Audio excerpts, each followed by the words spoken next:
नमस्कार मित्रांनो. फॉर्म भरायला सुरुवात झाली आहे सर, आणि फॉर्म मागायलाही सुरुवात झाली आहे. उमेदवारी अर्ज दाखल होत आहेत सर. एकेका जागेसाठी 1000 पासून 5000 पर्यंत लोक मागतायत. गोंधळ चाललाय. आज आपण बोलतोय 6 दिवस राहिलेत फक्त फॉर्म भरायची मुदत. हजारो लोक इच्छुक आहेत, काय आहेत वगैरे वगैरे. तर हा सगळा ना मला असा एक गोंधळाचा विषय वाटतो. तर आणि त्याचं वर्णन परवा तुम्ही छान केलं होतं गाढवांचा गोंधळ, लादांचा सुकाळ. सर, आता आज या घटकेला हे फॉर्म भरण्याची प्रोसेस सुरू झाल्यानंतरचं चित्र काय आहे तुमच्याकडून मला ऐकायचंय, आणि महाराष्ट्रालाही ऐकायचंय. महाराष्ट्राला ऐकायचंय. Yes yes. मी तर काय खासगीत सकाळपासून तुमच्या डोक्याशी असतो. नाही नाही, महाराष्ट्राला ऐकायचंय हा शब्द आला की थोडा हल्ली नाही ऐकायचं. तुम्हाला सगळ्यांना ऐकायचं. मित्रांनो, असं आहे, तुम्हाला थोडं विचित्र वाटत नाही की काल 23 तारखेला फॉर्म भरायची सुरुवात झाली. आज 24 तारीख आहे. उद्या 25 तारीख ख्रिसमस, म्हणजे बहुतेक करून सुट्टी असणार आहे. सगळ्या सरकारी यांना सुट्टी असते ख्रिसमसला. तो राष्ट्रीय एक सण आहे आपला. त्यामुळे तर अजूनपर्यंत कुठच्याही पक्षाचं, मग तो भारतीय जनता पार्टी असो, काँग्रेस असो, शिवसेना असो, दोन्ही शिवसेना असो, दोन्ही राष्ट्रवादी असोत, अगदी MIM असो, वंचित असो, ते आठवले गट असो, किंवा अगदी त्याच्यातनं समाजवादी पार्टी असो, बसपा असो, एकाचही अजूनही नक्की ठरलेलं नाहीये की मी कसा लढणार आहे ही निवडणूक. किती लढणार आहे, दुकटा लढणार आहे, तिकटा लढलेलं, काहीही ठरलेलं नाही. फुलबाजी चालू आहे. आणि मिटिंगा चालू आहेत. आजच सकाळी इकडे याच्या आधी मी वाचलं आणि मला कोणी सांगितलं की आता ठाण्याचा तिढा सुटलाय, ठाणे आणि कल्याण डोंबिवली. का तर काल रात्री एकनाथ शिंदेच्या इथल्या घरी रवींद्र चव्हाण आले होते आणि 4.5 तास त्यांची मीटिंग झाली, पहाटे 5 वाजेपर्यंत. आणि आता हा तिढा आज नक्की सुटणार. मग हे जेव्हा मला न्यूज आली तेव्हा मी भारतीय जनता पार्टी आणि शिवसेनेच्या नेत्यांना फोन केले की काय बाबा, काय झालं, काय ठरलंय वगैरे. तर उत्तर तेच, त्यांचा आमच्याकडे प्रस्ताव आलाय, आमचा प्रस्ताव त्यांना दिलाय, हे दोन्ही प्रस्ताव आम्ही स्टडी करतोय आणि त्याच्यानंतर आज संध्याकाळी पुन्हा भेटणार आहोत म्हणून. म्हणजे हे काय माहित नाही.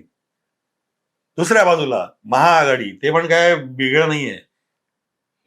काँग्रेस, राष्ट्रवादी काँग्रेस, शरद पवार गट, उबाठा आणि मनसे. ठाण्यामध्ये ती गोष्ट करतो मी आता, मग मुंबईची सांगतो. ठाण्यामध्ये मी मनोज प्रधानांना विचारलं की मनोज प्रधान काय चाललंय बाबा, हे काल विचारलेलं. ते म्हणाले की आम्ही 58 जागा मागितल्या आहेत, आमचा प्रस्ताव आम्ही त्यांना दिलाय. त्यांनी कोणाला दिलाय? त्यांनी राजन विचारे आणि अविनाश जाधव ह्या दोघांना प्रस्ताव दिलाय. मी त्याला सहज विचारलं की तुम्ही तर म्हणता की तुमच्या आघाडीचा नेता जितेंद्र आव्हाड असणार आहे, मग जितेंद्र आव्हाड, राजन विचारे आणि मनसेना प्रस्ताव कसे देत आहेत की आम्हाला 58 जागा हव्या आहेत? म्हणजे तुम्ही एकत्र बसून ठरवलं पाहिजे, कारण की माझ्या मते तिघांची ताकद तशी समसमान आहे. तुमचीच नगरसेवकांची संख्या जास्त होती उलटी यांच्यापेक्षा. यांच्या एकाकडे तर काहीच संख्या नाहीये. त्याला तेवढं आवडलं नाही. तेवढं नाही, आमचे नेते जितेंद्र आव्हाडच असणार आहेत, पण त्यांनी आम्हाला सांगितलं की तुमचा प्रस्ताव द्या, म्हणून आम्ही 58 जागांचा प्रस्ताव दिलाय. आज विचारलं आणि मी म्हटलं मला दुसरी माहिती मिळाली, म्हणून मी म्हणलं मनोज, आज मला असं माहिती मिळाली आहे की उबाठा ही 50-55 जागा लढणार आहे. तुम्हाला ती 35 ते 40 जागा देणार आहे. मी मुद्दा म्हणजे मला कळलं ते मी सांगितलं. आणि मनसे 30 ते 35 जागा लढणार आहे. एकूण 131 आहेत आपले. तर हे गणित कसं काय की उबाठा 50-55 मी समजू शकतो एक वेळ, कारण की ठाण्यामध्ये त्यांचं अस्तित्व तुमच्यापेक्षा असतंय. मला त्यांनी सांगितलं, हे बघ दयानंद, अजूनही चर्चा चालू आहे, ठोस काहीही ठरलेलं नाही, पण आम्ही एक गोष्ट मात्र सांगितली की आम्हाला कळव्या मुंबऱ्यामध्ये जास्ती जागा पाहिजेत. आता मी तो विषय तिथे संपवला, कारण की काय, आपले मित्र आहेत सगळे, त्यांना उगीच पेचात टाकणं मला आवडत नाही. पण कळव्या मुंबऱ्यामध्ये मला वाटतं साधारणपणे 18 आणि 16 आणि 20, 36 जागा आहेत. 36-38 जागा काहीतरी. तर तिथे त्यांना मिळाल्या पाहिजेत जर का जागा. आणि जे मला न्यूज आली की यांना 35 ते 40 जागा देणार आहेत, तर म्हणजे यांना ठाण्यात काहीच देणार नाहीयेत. आणि दिल्या जर का तर त्यातल्या 4 जागा ते देत आहेत त्यांना राबडीमधल्या, ज्या नवाब नजीबुल्लाचे आहेत. ज्या नजीब मुल्लाच्या समोर आहेत. पण बेसिकली मुस्लिम बहुल हे, हा. म्हणजे उबाठा आणि मनसेनी पक्क मनात केलेलं आहे की हा मुस्लिम बहुलच पार्टी आहे ही. हे बरोबर आहे. त्यांना ठाण्यामध्ये काही द्यायची गरज नाहीये. मग यांचा नेतृत्व जितेंद्र आव्हाड कसे करणार हा प्रश्न. दुसरी गोष्ट आपण मुंबईतली बघूया आता ह्याच्यामध्ये. मुंबईमध्ये जे मला मुंबईतल्या सूत्रांकडनं कळतंय की भारतीय जनता पार्टी आणि शिवसेना एकत्र लढतायत. भारतीय जनता पार्टीने एक मन बनवलंय की यांना 70 ते 75 जागा द्यायच्या, त्यापेक्षा जास्त द्यायच्या नाही एकनाथ शिंदेना. एकनाथ शिंदेनी 1005 का 1010च्या मध्ये काहीतरी क्लेम टाकलाय तिकडे. 105 ते 110 चा क्लेम टाकलाय की मला एवढ्या जागा पाहिजेत. जे आत्ता एकंदर मोठामोठीमध्ये दिसतंय हे 75 पण नाही राहणार आणि ते 110 पण नाही राहणार. हे मध्ये कुठेतरी तुटेल त्या ह्याच्यामध्ये. कारण की एकनाथ शिंदे अतिशय हार्ड बार्गेनर आहेत असं ते प्रसिद्ध आहेत. तर त्यामुळे ते असंच सोडून देणार नाहीत त्यांना. त्यामुळे ते मध्ये कुठेतरी येऊन ते तुटणार. ते मला जे काय कळलं त्याच्यावरून भारतीय जनता पक्ष जे काही येईल त्यापेक्षा फक्त 10 जागा कमी घेणार. नाही, असं नाही व्हायचं मुंबईमध्ये. कारण की भारतीय जनता पार्टीचं हे स्पष्ट मत आहे की कारण शिवसेना 82-84 हा जो आकडा आहे जुना, त्याच्यावर ते अडून आहेत की शिवसेनेची ताकद 84 नाही, त्यांच्याकडे 60 का 63 लोक आलेले तर त्या पण अजून हिशोबाने 5 जागा येत आहेत. नाही, 75 पर्यंत होतं हा. म्हणून पण त्यांचा प्रॉब्लेम वेगळा आहे. जे आलेत त्यांना तिकीट द्यावं लागायचं तर ते कुठे द्यायचं, कारण बॉर्डांच्या फेररचनेमध्ये रिझर्वेशन बदलली आहे. असं तो बोलू नये तुम्ही नाही मध्ये विघ्न घाला तुमच्या. तुम्ही बोला, मुंबईचं सांगताय तुम्ही, सांगा. तर ते तिकडे तुटेल. तुम्ही उबाठा आणि मनसेची आज घोषणा झाली, ते एकत्र येतील. त्यांनीच जागा किती आम्ही लढणार सांगितलं नाही, त्यामुळे त्यांच्याकडे त्यांनाही माहित नाही, त्यामुळे किती कन्फ्युजन आहे. त्यामुळे त्याच्यावर मी भाष्य करत नाही आता. काँग्रेसकडे काल शरद पवार गेले होते, त्यांचं शिष्टमंडळ, आणि त्यांनी सांगितलं की आपण एकत्र आलं पाहिजे. भाजप खास करून नगरपंचायताच्या जे निकाल लागलेले आहेत त्याच्यानंतर सगळेच विरोधक एकदम घाबरल्यासारखे झालेले आहेत. आणि आज संजय राऊत आपले मित्र किती बोलत असले की आज ठाकरे बंधू एकत्र येणं हा प्रीती संगम आहे, तर मी म्हणतो तो प्रीती संगम नाहीये, तो भीती संगम आहे. त्यामुळे सगळ्यांच्या मनामध्ये एक भीती आहे की हा भीती संगम महाआघाडीत पण आहे, महायुतीत पण आहे. आता असं केवळ उबाठा आणि मनसेने 2 राष्ट्रवादी एकत्र येण्याची भाषा करतात, तो भीती संगम नाही का? नाही, मी तेच म्हणतोय की तुम्ही महायुतीत आहात. संजयने हा चांगला मुद्दा मांडला. तो म्हणाला अजितदादांनी महायुती सोडली पाहिजे मग शरद पवारांबरोबर आलं पाहिजे. मी तुम्हाला एक गोष्ट सांगतो याच्यामध्ये, मी त्याच्यावर पण भाष्य करतोय. तर त्यामुळे शरद पवार आणि काँग्रेस एकत्र येण्याचं त्यांचं जे चाललंय त्याच्यावर वर्षा गायकवाडनी टिपिकल काँग्रेस स्टाईलमध्ये, आणि मला ती स्टाईल खूप आवडते काँग्रेसची, की शरद पवारांच्या पार्टीचं स्वागत, त्यांनी जो प्रस्ताव आणून दिलाय त्याचा आम्ही अभ्यास करू, आणि अजूनही कोणाला यायचं असेल आमच्या बरोबर, म्हणजे त्यांनी न सांगता लिडरशिप आमच्याकडे राहणार आहे ते मला सुचवलंय. आमच्याकडे तुम्ही प्रस्ताव घेऊन आले तर आम्ही त्यांना वेलकमच करू. म्हणजे आता ह्या 2 बंधूंना जर का जायचं असेल त्यांच्याकडे नाही येणार, यांनी त्यांच्याकडे जायला पाहिजे, हे त्यांनी इनडायरेक्टली सूचित केलंय. जर का आपण रिडिंग बिटवीन द लाईन्स केलं तर. आता आपण जे लढतोय, आपण आता उपप्रश्न, उद्धव आणि राज काँग्रेसकडे जातील मागायला तिकीट, जागा मागायला जातील, वाटाघाटीला जातील?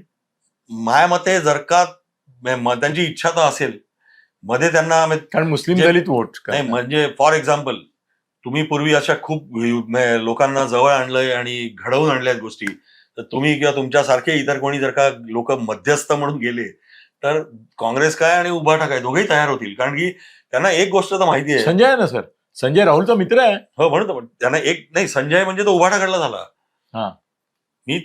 तुम्ही इकडला वळताय.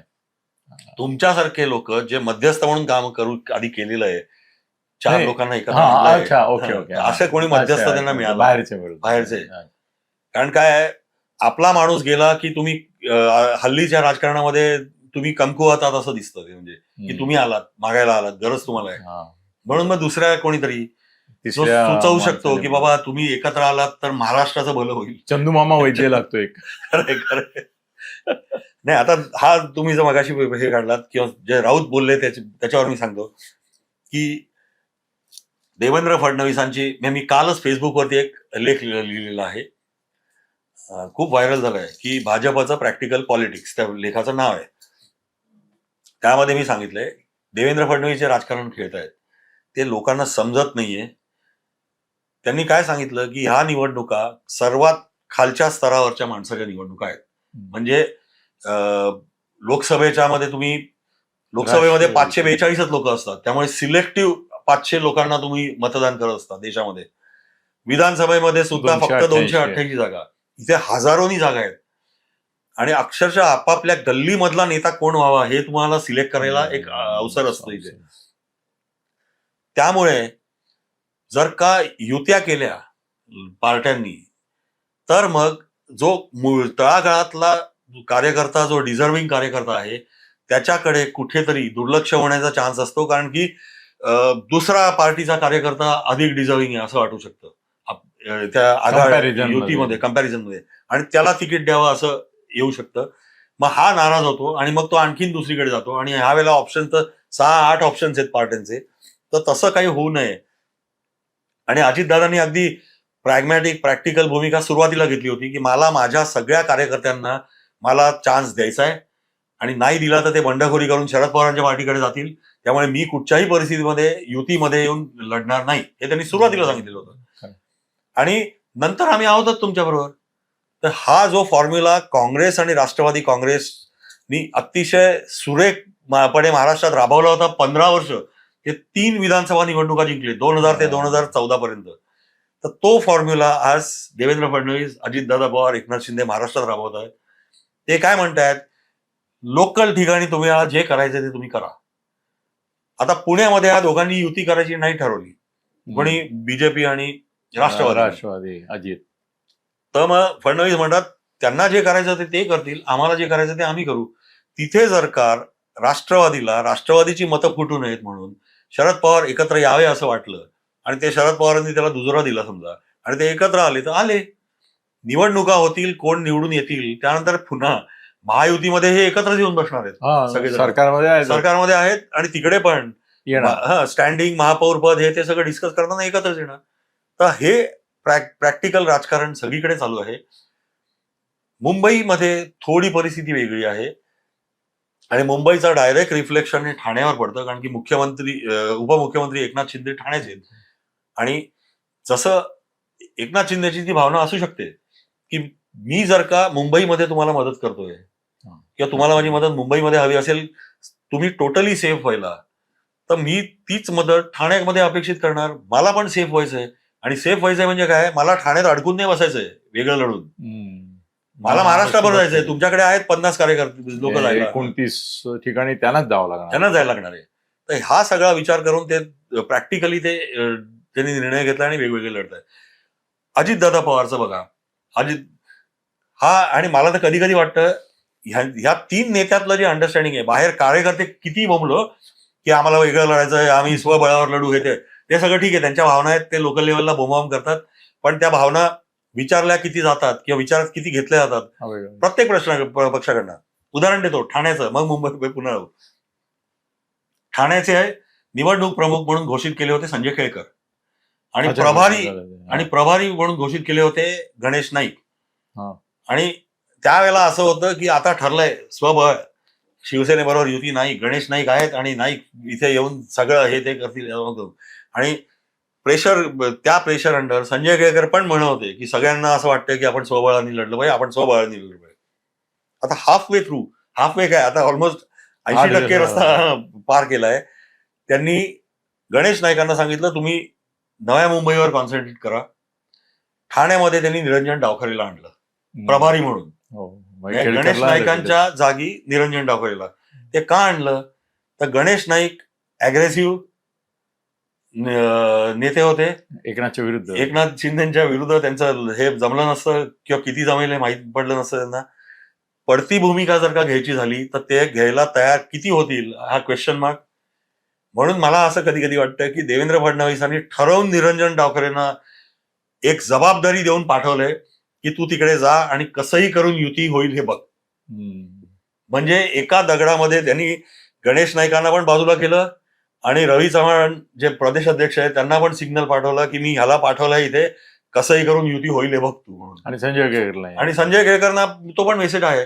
पण संजय केळकरांचं मी एक बघितलंय, अतिशय स्मार्ट ऑपरेटर आहेत ते, त्यामुळे 30 वर्ष तग धरून आहेत. की त्यांच्या मनामध्ये असं असेल जरी की आपली युती व्हावी, कारण की ते युतीतच वाढलेले आहेत सगळे इतके वर्ष, त्यामुळे युती व्हावी असं त्यांच्या जर का मनामध्ये असेल, ते बोलणार नाहीत. ते बघतील कार्यकर्ते काय बोलतायत, तर कार्यकर्ते म्हणतात युती नाही झाली पाहिजे, म्हणून ते शेवटपर्यंत युती नाही झाली पाहिजे, नोईंग फुल्ली वेल की युती होणार नाहीये. पण कार्यकर्त्यांना दाखवत माहिती असताना नाहीये असं म्हणत राहतील, आणि कार्यकर्त्यांना दाखवत राहतील, बघा मी तुमच्यासाठी लढतोय. आणि हे अतिशय सुंदर रणनीती आहे की मी तुमच्यासाठी लढतोय, शेवटपर्यंत मी लढलो, बघा म्हणजे माझं नेतृत्व जे आहे मान्य करा, तुमच्यासाठी मी लढतोय. वरच्यांना शेवटच्या क्षणी वरच्यांनी दाखवायचं की ऐक आमचं युती झालीच पाहिजे, मग इकडे येऊन सांगायचं की वरच्यांनी तर आदेश दिलाय, आता आपला पक्ष शिस्तप्रिय पक्ष आहे, त्यामुळे आदेश हा पाळलाच पाहिजे आपल्याला. म्हणून मग ह्यांनाही खुश, त्यांना थोडस नाराज, म्हणजे असं. तर हे सगळं मुंबईचं सांगत मी असं सांगत होतो की मला असं वाटतं कधी कधी की हे 3 नेते जे आहेत, देवेंद्र फडणवीस, एकनाथ शिंदे, अजितदादा, यांनी, मी कालच्या लेखात तेच म्हटलंय की निकाल काय लागले पाहिजे हे त्यांनी ध्येय ठेवलंय, आणि त्या दृष्टीने काय करायचंय, म्हणजे working from bottom to top पेक्षा ते टॉप टू बॉटम काम करतायत की निकाल आपण सगळीकडे निवडून आलो पाहिजे. हे जर का लावायचं असेल, मग त्या जागा आणायच्या, जिक्सॉ पझल मधल्या एक भरायच्या. मुंबईमध्ये हे करायचं, पुण्यात ते करायचं, अमरावतीत ते करायचं, प्रत्येक ठिकाणी वेगवेगळं राजकारण, वेगवेगळं समीकरण. अजितदादा बरोबर यांचं जे चाललंय की नवाब मलिकला तुम्ही बरोबर घेतलात तर आम्ही तुमच्याबरोबर येणार नाही, ते असे दाखवत आहे भारतीय जनता पार्टी की एका माणसासाठी अजितदादा तुम्ही युतीवरती हे करताय. आणि अजितदादा त्यात नवाब मलिकला त्याच्या पक्षाचा निवडणूक प्रमुख करतो मुंबईचा. हे सगळं ठरवलेलं आहे, स्क्रिप्टेड आहे, आणि प्रत्येक जण आपापला रोल त्यामध्ये. थोडक्यात भाजपनेच ठरवलंय की नवाब मलिकला अजितदादांनी करायचं आणि आम्ही त्या बहाण्याने दूर राहायचं. आणि म्हणजे काय, सामान्य माणसाला आणि कार्यकर्त्याला कळतच नाही. नजीब मुल्ला, अजितदादा सांगतात की सगळीकडे युत्या होतील, देवेंद्र फडणवीस सांगतात सगळीकडे इन्क्लुडिंग ठाणे युत्या होतील. त्या संध्याकाळी नजीब मुल्ला इकडे प्रेस कॉन्फरन्स घेऊन सांगतात की आम्हाला इथे युती नकोय ठाण्यामध्ये, आणि आम्ही काही झालं तरी ठाण्यात युती करणार नाही. का, तर नजीब मुल्लांना माहिती आहे की त्यांची खरी लढाई राष्ट्रवादी शरद पवार गटाची आहे कळव्या मुंबऱ्यामध्ये, आणि मुंबऱ्यामध्ये खास करून जिथे नजीब मुल्ला चांगलं फॉलोईंग आहे. गेल्या विधानसभेला तो हरण्यामागचं एक मोठं कारण हे होतं की राष्ट्रवादी शरद पवार गटाने प्रचार केला होता की हे राज्यामध्ये तर बीजेपीच्या मांडीला मांडी लावून बसलेत, आणि मग इथे येऊन तुम्हाला कशाला तुमच्याकडे मतं मागतायत. तर ह्या वेळेला तसं घडू नये, ही मुस्लिम बहुल मतं ज्या त्या एरियातली आपल्याकडे राहावीत, केवळ आम्ही बीजेपीच्या सोबत आहोत म्हणून ती आमच्या विरुद्ध जाऊ नये, म्हणून त्यांची ही रणनीती आहे. त्यांचाही गेम की त्यांचाही गेम चाललाय की आम्ही बीजेपीच्या विरुद्ध लढतोय, काही झालं तरी तुम्ही किती बोललात. अच्छा, दुसऱ्या पद्धतीने सांगणं सोपं आहे, मग तुम्ही राज्यात काय एकत्र आहात, तुमच्यासाठी, कारण की आम्ही जर का सत्तेत असलो तर तुमच्यासाठी विकासाची कामं आणायला मदत होते. दोन्ही बाजूनी विन विन सिच्युएशन करण्याचा त्यांचा जो प्रयत्न झालाय. सर, एकूण आता ठीक आहे, अजून आहेत 2-4-5 मिनिटं आपल्याकडे. मला सांगा की फडणवीसच अजितदादांचेही सूत्रधार आहेत, एकनाथ शिंदेचेही सूत्रधार आहेत पक्षांचा, असं तुमच्या याच्यातून ध्वनित होत आहे. शरद पवारांचं पण राजकारणामध्ये ते आतमधून मिळालेले आहेत त्यांना.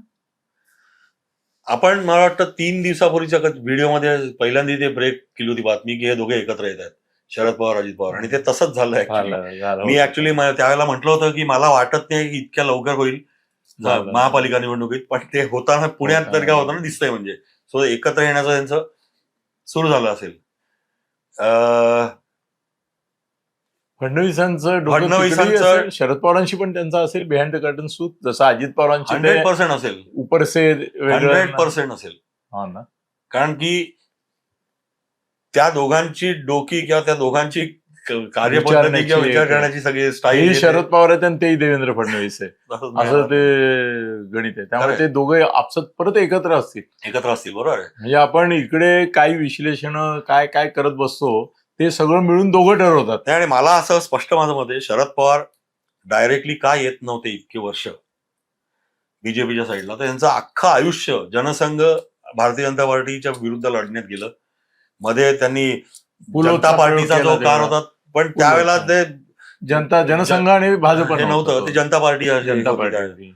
उत्तमराव तर पाटील. आता वयाच्या अगदी शेवटच्या ह्याच्यामध्ये असताना, स्टेजला असताना, राजकारणातल्या वयाच्या म्हणून आपण, बाकी त्यांना दीर्घायुष्य लाभो, ते ही रिस्क घ्यायला तयार नसावेत असं माझं हे होतं, की आपण आयत्या वेळेला सगळं झालं आणि आता आम्ही म्हणजे म्हणतात ना, सौ चुहे खा के बिल्ली हज को चली, तसं म्हणजे सगळं फिरून आम्ही आता बीजेपीत आलो, तर असं त्यांना इच्छा नसावी. आता सुद्धा ते असंच दाखवतील, जर का यांचं जरी यायचं झालं तरी, की आमचे पक्ष वेगळे आहेत, इश्यू बेस्ड सपोर्ट आम्ही भारतीय जनता पार्टीला आम्ही करू. ते तर काय त्यांनी सरकारला पण दिला होता डायरेक्ट. डायरेक्ट त्यामुळे तसं काही इश्यू बेस काही करू काही शकतात करू ते. शकतात ते, बरोबर. आणि इश्यू एकच असतो, हो, त्यांचा सत्ता स्वार्थ पाहिजे. सत्ता पाहिजे, स्वार्थ पाहिजे. मित्रांनो, आता प्राथमिक दृष्ट्या जे काय घडतंय त्याच्यावर सरांचं भाषण आपण ऐकलं. तपशिलामध्ये आम्ही रोज भेटत राहू. एक गोष्ट मला सांगायची आहे की दयानंद नेने सर पण फेसबुकवर खूप मोठ्या प्रमाणावर व्यक्त होत असतात. तर तुमच्या फेसबुकच्या याचं नाव काय? दयानंद नेने. दयानंद नेने. तर बिग बॉस अनिल थत्ते आणि अनिल गगनवेदी थत्ते हे माझे याचे फेसबुकचे अकाउंट आहे. फ्रेंडशिपला स्कोप नाही, कारण 5,000 हजार झालेले आहेत. तर त्यामुळे तुम्ही Follow फॉलो करू करा, शकता. तुम्हालाही फॉलो करा. बरोबर. आणि आमचे युट्यूब तर आहेतच. त्यामुळे माझे युट्यूब अनिल गगनवेदी थत्तेबरोबर हिंदीमध्ये मुद्दा भारत का म्हणून आहे, भारतीय पॉलिटिक्स म्हणून एक आहे, न्यूज अँड व्ह्यूज म्हणून एक आहे, सवाल पे बवाल असा पण एक आहे. पण तुम्ही अनिल गगनवेदी थत्तेला हे करा, सबस्क्राईब करा आणि सरांचंही फेसबुकचे लगेच हे व्हा, फॉलोअर व्हा. धन्यवाद.